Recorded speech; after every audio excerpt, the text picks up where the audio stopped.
مگر ایسا کیا تھا جو اسے چاہ کر بھی سمجھ نہیں آ رہا تھا۔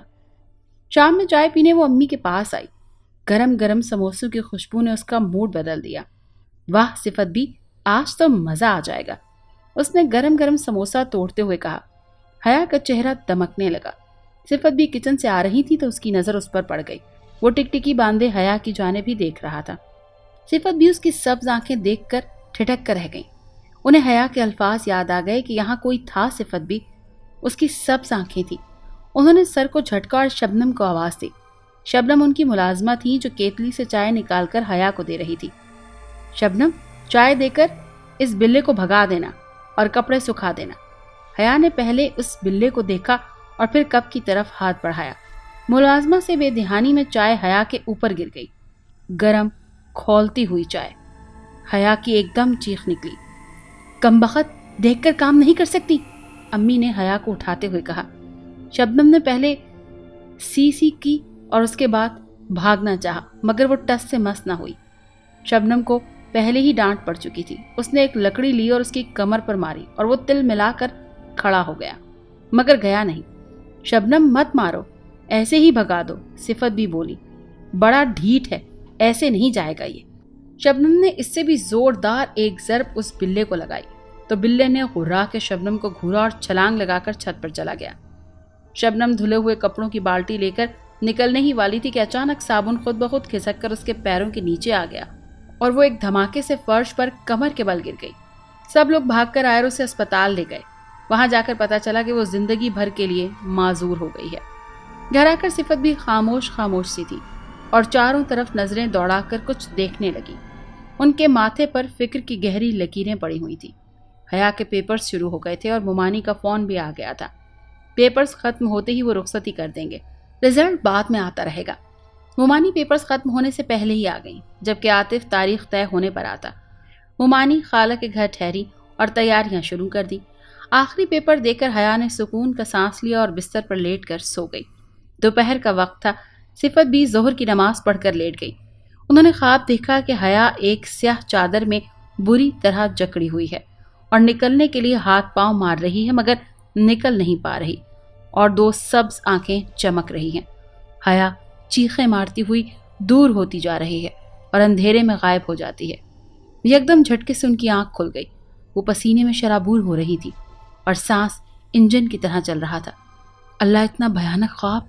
انہوں نے پانی کا گلاس اٹھایا اور ایک سانس میں سارا پی لیا، پھر تکیے پر گر کر گہرے سانس لینے لگی۔ یہ آنکھیں میں نے کہاں دیکھی ہیں؟ انہوں نے یاد کرنا چاہا۔ ممانی خالہ کے گھر والوں کو وہ انگوٹھی دکھا رہی تھی جس پر انہوں نے خوبصورتی سے حیا اور عاطف کا نام لکھوایا تھا، جو کہ ڈائمنڈ سے جڑا ہوا تھا۔ بھابھی، یہ تو بہت ہی خوبصورت ہے، خالہ جان نے کھلے دل سے تعریف کرتے ہوئے کہا۔ ہاں ہے تو، مگر میری حیا سے زیادہ نہیں، ممانی نے پیار بھرے لہجے میں کہا تو سب مسکرا دیے۔ پھر کچھ دیر میں وہ لوگ حیا کی والدہ اور صفت بھی سے ملنے چلے گئے اور سب نے مل کر اپریل کی 25 تاریخ رخصتی کے لیے رکھ دی۔ ممانی نے حیا کو انگوٹھی پہنانے کا ارادہ ظاہر کر دیا، مگر اس وقت سب کی حیرت کی انتہا نہیں رہی جب ممانی کا پرس غائب ہو گیا۔ خالہ سمیت سب گواہ تھے کہ ممانی پرس لے کر آئی تھی، مگر گھر جا کر فہد بھی دیکھ کر آیا، پرس کہیں بھی نہیں تھا۔ صفت بھی کسی کام سے حیا کے کمرے کے آگے سے گزری تو انہیں لمحے بھر کے لیے بیڈ کے نیچے دو سبز آنکھیں چمکتی نظر آئیں۔ وہ یکدم اندھیرے میں غائب ہو گئی۔ ان کے قدم وہیں جم کر رہ گئے۔ شادی میں 1 ہفتہ رہ گیا تھا، مگر عاطف کو لاکھ کوششوں کے باوجود فلائٹ نہیں مل رہی تھی۔ صفت بھی کی سوچ کا رخ کہیں اور جا رہا تھا۔ انہوں نے اپنے پڑوسی اختر صاحب سے کسی اچھے عامل کا پتہ معلوم کروایا اور دوسرے روز اختر صاحب کے ساتھ عامل صاحب کے پاس پہنچی۔ وہاں انہوں نے جا کر اپنے شک کی تصدیق کرنی چاہی تو عامل صاحب نے حیا کی پہنی ہوئی قمیض منگوائی اور 3 روز بعد آنے کا کہا۔ یہ 3 روز صفت بی کو 3 صدیوں کے برابر محسوس ہو رہے تھے۔ چوتھے روز وہ گئیں تو عامل صاحب نے انہی کا انتظار کر رہے تھے۔ بی بی، تمہارا شک بالکل درست ہے۔ ایک جن ہے جو تمہاری بچی پر بری طرح عاشق ہو گیا ہے۔ وہ سائے کی طرح اس کے ساتھ رہتا ہے۔ اگر کسی نے بھولے سے بھی تمہاری بچی کو تکلیف پہنچائی تو اس کا انجام اچھا نہیں ہوگا۔ اور یہ بھی سن لو، اس نے اس بچی کو اپنے ساتھ لے جانے کا فیصلہ کر لیا ہے۔ یہ کہہ کر وہ خاموش ہو گئے۔ صفت بی کو ملازمہ شبنم یاد آ گئی جس سے بھولے سے حیا کے ہاتھ پر گرم چائے گر گئی تھی۔ اس کے علاوہ اور لوگوں کے ساتھ بھی جو کچھ ہو چکا تھا یہ تو صفت بی کو معلوم ہی نہ تھا۔ صفت بی بولی، آپ کچھ کریں، میری بچی کا تو نکاح ہو چکا ہے، اس کی رخصتی ناممکن۔ عامل صاحب نے ان کی بات مکمل ہونے سے پہلے ہی زوردار آواز سے کہا، ناممکن ہے کہ ایسا ہو جائے، شادی تو کیا وہ لڑکا اس بچی کے قریب بھی نہیں آ پائے گا۔ صفت بی کو سمجھ آ گیا کہ عاطف کو فلائٹ کیوں نہیں مل رہی۔ آپ کچھ کریں، میری بچی کی زندگی خراب ہو جائے گی، انہوں نے عامل صاحب سے کہا۔ ہم پوری کوشش کریں گے، انہوں نے کہا تو صفت بی کو کسی حد تک سکون ہو گیا۔ عاطف کو شادی سے ایک روز پہلے کی فلائٹ مل گئی، سب کے چہرے خوشی سے کھل اٹھے۔ صفت بھی خوش ہو گئی کہ عامل صاحب کامیاب ہو گئے۔ حیا مہندی لگا کر اپنے کمرے میں لیٹی ہوئی تھی کہ ایک طرف سے کمرے میں دھواں اٹھنے لگا۔ وہ گھبرا کر اٹھ گئی۔ سامنے آئینے میں سے کوئی دھندلا دھندلا سا سایہ باہر آیا۔ اس نے ذرا فاصلے پر رک گیا۔ وہ ایک سیاہ بلّا تھا جو اپنی سبز آنکھوں سے حیا کو ہی گھور رہا تھا۔ حیا کی روح فنا ہونے لگی۔ اس نے پلٹ کر بھاگنا چاہا مگر اس کے پیر زمین پر جم گئے۔ اس بلے نے ایک قدم آگے بڑھایا تو وہ ایک نوجوان میں تبدیل ہو گیا۔ وہ اور آگے بڑھا اور ایک بے حد بھاری آواز میں بولا، جو چیز میری پسند ہو وہ کسی اور کی ہرگز نہیں ہو سکتی، چاہے کچھ بھی ہو جائے۔ میں تو بس خاموشی اختیار کی ہوئی ہے، صرف آپ کی وجہ سے۔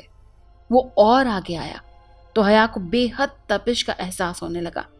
وہ پھر بولا، پہل میری طرف سے نہیں ہوئی، مگر جو لوگ آپ کو مجھ سے چھین لینے کی کوشش کر رہے ہیں وہ نادان ہیں، انہیں بالکل اندازہ نہیں ہے میری طاقت کا۔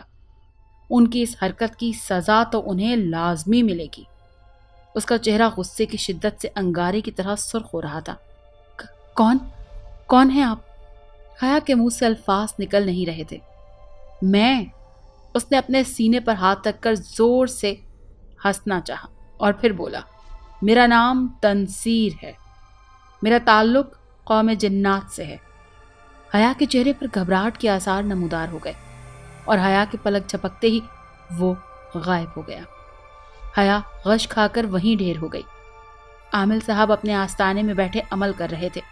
ایک چراغ روشن تھا، باقی صرف اندھیرا۔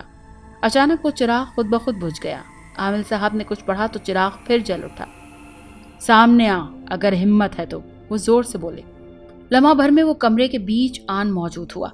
اس کا سر چھت سے لگ رہا تھا۔ دیکھ میری ہمت، آ گیا میں تیرے سامنے، اس نے لاپرواہی سے کہا۔ چھوڑ دے اسے، وہ کسی کی امانت ہے، عامل صاحب نے اسے مخاطب کیا۔ وہ صرف میری ہے، جن نے مضبوط لہجے میں کہا۔ زندگی چاہتا ہے تو چلا جا، عامل صاحب نے اسے للکارا۔ وہ زور سے ہنسا۔ تو مارے گا مجھے؟ تجھے شاید میری طاقت کا اندازہ نہیں ہے، میری چھوڑو، اپنی خیر مناؤ، عامل صاحب بولے۔ اس کے کہکہوں سے پورا آستانہ لرزنے لگا۔ عامل صاحب نے کچھ پڑھنے کے لیے آنکھیں بند کر لیں تو اس جن نے منہ سے پھونک ماری، اور وہ پھونک کیا تھی؟ ہوا کا طوفان تھا۔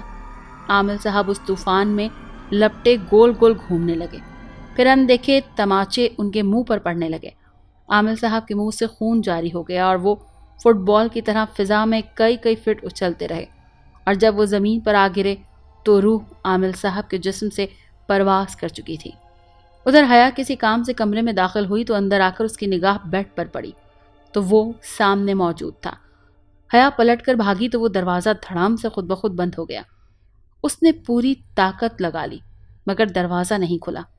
اسے تو صفت بی نے کہا تھا کہ اب تمہیں کوئی نظر نہیں آئے گا، یہ کہاں سے آ گیا؟ اور ایک تعویذ بھی دیا تھا گلے میں ڈالنے کے لیے۔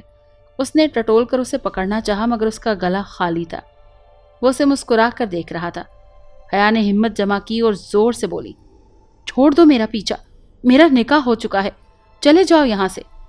وہ لمحہ بھر خاموش رہا اور پھر بولا، ایسا ممکن نہیں ہے۔ حیا کو اس کی آنکھوں سے خوف آ رہا تھا۔ جانے ایسی کیا چیز تھی اس کی آنکھوں میں کہ حیا نے سختی سے اپنی آنکھوں کو موند لیا۔ کچھ ہی دیر گزری تھی کہ باہر سے رونے کی آوازیں آنے لگی۔ یہ تو امی کی آواز ہے۔ حیا نے دروازہ کھولا تو دروازہ آسانی سے کھل گیا۔ وہ دوڑ کر امی کے پاس آئیں۔ امی، کیا ہوا؟ صفت بی نے بڑی مشکل سے اسے بتایا کہ عاطف جس جہاز میں سوار تھا وہ کریش ہو گیا ہے۔ حیا کو سکتہ طاری ہو گیا اس خبر سے یا آنے والے وقت سے۔ حیا رو رہی تھی اور آنسو اس کے گالوں پر بہہ رہے تھے۔ وہ بولا، مت روئیں آپ، کوئی آپ کو مجھ سے نہیں چھین سکتا۔ کمرے کا دروازہ ایک جھٹکے سے کھلا، وہاں صفت بھی تھی۔ مردود، دفع ہو جا یہاں سے اور چھوڑ دے میری بچی کو، یہ تیری کبھی نہ ہوگی۔ اس کی سبز آنکھیں شعلہ اگلنے لگی۔ پھر اس نے اپنی جگہ سے ہاتھ بڑھایا، ہاتھ لمبا ہوتے ہوئے صفت بی تک چلا گیا اور ان کے سینے پر جا کر ٹک گیا۔ صفت بی کو اپنا دل بھینچتا ہوا محسوس ہوا، بے انتہا کرب ان کے چہرے پر آ گیا۔ حیا دوڑ کر اس کے سامنے آ گئی۔ چھوڑ دیں صفت بی کو، معاف کر دیں، جو آپ چاہیں گے وہی ہوگا۔ اس کی آنکھوں میں جلتے انگارے یکدم سرد ہو گئے اور صفت بھی خود بخود اپنے کمرے میں پہنچ گئی۔ میں انہی الفاظ کے انتظار میں تھا، ورنہ آپ کو یہاں سے لے جانا میرے لیے کوئی بڑی بات نہیں ہے، اس نے حیا سے کہا۔